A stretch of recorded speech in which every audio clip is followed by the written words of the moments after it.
Il est venu nous voir, suivant mon invitation, qui en réalité remonte des instructions que j'ai reçues en partant de Brazzaville, de mon président, le président de la République du Congo. Il est venu nous voir pour nous remercier pour le soutien que nous lui avons apporté lors de l'augmentation du capital de la BAD. Il est venu aussi pour parler des réalisations de la BAD en Afrique, pour parler du soutien de la BAD au projet de développement en Afrique. Il est venu parler des projets en cours, des solutions que la BAD propose dans le cas des changements climatiques, en prélude de la COP26 qui aura lieu en décembre. Il est venu aussi nous parler du soutien financier que la BAD apporte face aux conséquences économiques liées à la Covid-19. Il est venu parler aussi des 5 grands projets, les High Five, de la BAD avec l'Union africaine par rapport à l'agenda 2063 et des Five. Il est venu aussi nous solliciter pour l'ouverture prochaine d'un bureau de la BAD à Washington. Voilà en gros l'objet de cette rencontre de ce matin. Concrètement, quels sont les projets clés en cours de réalisation sur le continent en général et en particulier au Congo? Les projets clés de la BAD au Congo en particulier et d'une manière générale en Afrique sont très nombreux. En ce qui concerne la République du Congo, le projet phare est le pont route-rail dont le financement a été déjà bouclé par la BAD avec son agence qu'on appelle Africa 50, agence créée par la BAD. Le financement est déjà bouclé.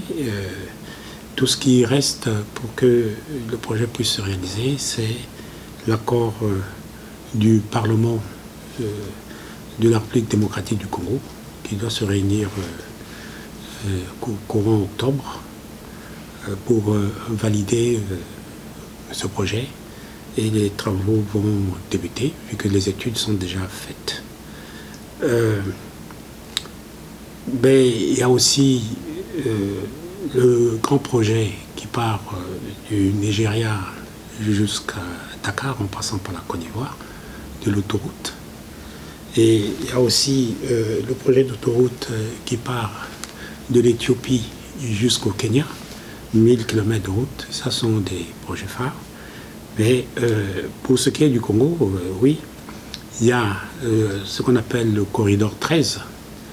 Vous voyez, c'est cette autoroute qui traverse l'Afrique. Mais en ce qui nous concerne, l'Afrique centrale, ça passe au Congo, par le Cameroun, ça va en Centrafrique et jusqu'au Tchad. Ça sont des projets qui sont en cours de réalisation. Mais il y a aussi des projets routiers qui partent du Congo jusqu'au Gabon, qui partent aussi du Congo jusqu'au Cameroun, jusqu'en Centrafrique avec des ponts. Bon, sans compter le financement de faire du Congo un grand pays agricole, où la production va augmenter, parce que le mandat de notre président, son Excellence Denis Sassou Nguesso, son quinquennat, a placé l'agriculture comme une priorité.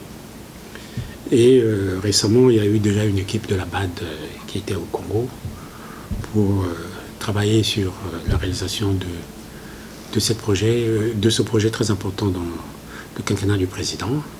Et il y a déjà des financements qui ont été débloqués dans le cadre de la campagne agricole avec les semences. Il y a eu quelques milliards de francs CFA qui ont été déjà débloqués par la BAD pour réaliser ce projet très cher au président, ce qui va permettre à la longue au Congo d'être un pays non seulement consommateur des produits agricoles du Congo, mais aussi exportateur des produits agricoles. Bon, les projets sont nombreux, mais en réalité, la BAD a un seul grand projet phare, c'est le développement de l'Afrique.